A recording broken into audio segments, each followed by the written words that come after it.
আপনি কি ভালো কাজ করছেন তা মনে হচ্ছে? আমি কোন না করে খুনের মামলা খাইছি আপনার ভালো নিয়ে আপনি তো 160 বলতেছে। 160 করতেছে মারে সোজানো 160 করে সবাই দিতে পারে কোনো ব্যাপার না। হত্যা মামলা। এই মামলায় ভিকটিম আনিস এবং এই মামলার আসামি হচ্ছে শাহাদাত হোসেন।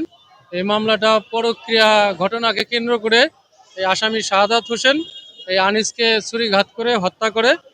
পরবর্তীতে এই মামলায় 27/5/2013 তারিখে চার্জ হয়।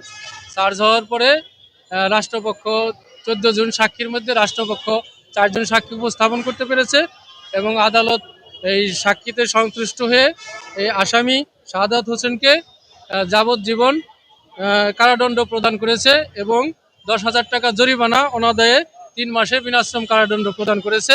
রাষ্ট্রপক্ষ এর রায়ে সন্তুষ্ট।